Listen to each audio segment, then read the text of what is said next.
We are here at the United Nations, where we have just handed a letter to the Secretary General rejecting the continued biased comments of his spokesperson on the ongoing U.S. military buildup of our coasts. Given the lack of actions from the Secretary General to address this issue, which we have raised multiple times with him by private means, we are now making this denunciation public in the hope that this prevailing pattern be terminated once for all. I will now read the letter that was delivered to the Secretary General on this subject, on which we await a formal response. Here's the letter. Distinguished Secretary General, once again, I am compelled to address Your Excellency in the opportunity of referring to comments made on November the 12th, 2025 by Mr. Stefan Dujarric, spokesperson to the Secretary General during his daily press briefing.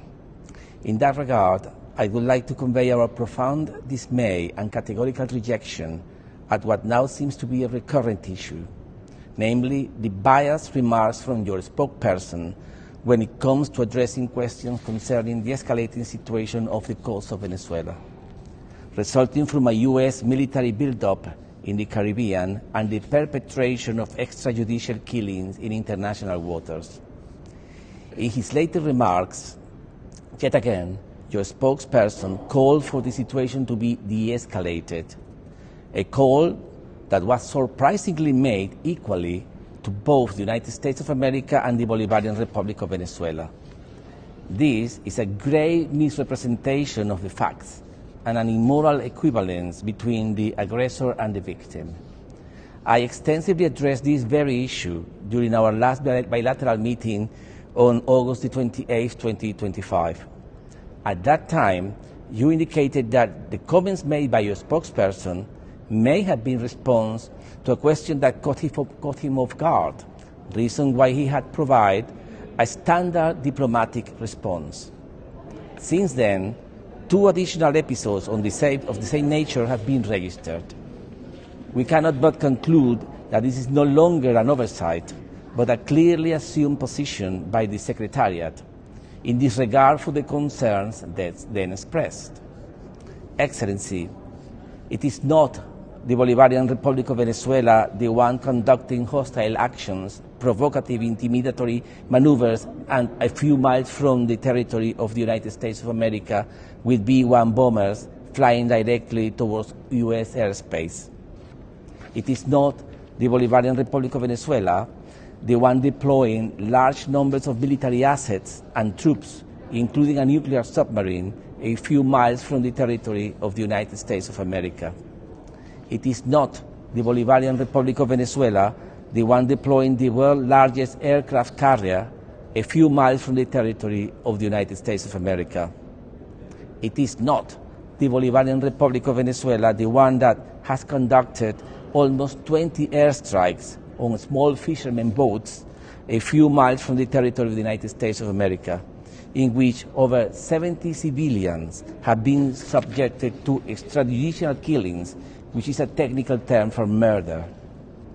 It is not the Bolivarian Republic of Venezuela the one that poses a threat to the territorial integrity and political independence of the United States of America or any other sovereign nation. The defensive and sovereign decision of the Bolivarian Republic of Venezuela to conduct military exercises within its own territory in response to explicit and imminent foreign threat. It is a legitimate right of any state under the Charter of the United Nations. These actions of self-preservation can in no way be equated with those of an offensive nature as currently executed by the United States of America. Excellency, it is evident it is not the Bolivarian Republic of Venezuela the one escalating the situation on the ground in any possible manner.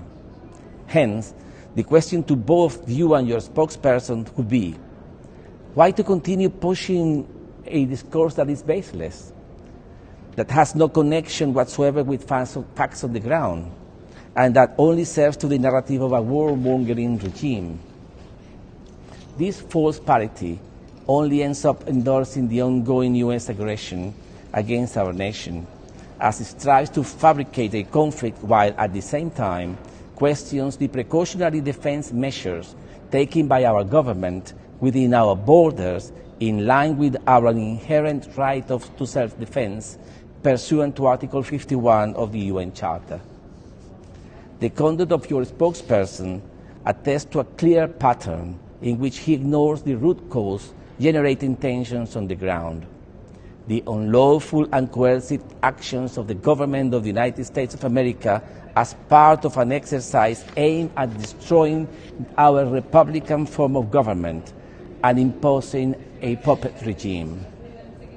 This conduct amounts to a violation of both the letter and spirit of Article 100 of the UN Charter, dangerously abandoning the neutrality, impartiality, and rigor expected of an international official.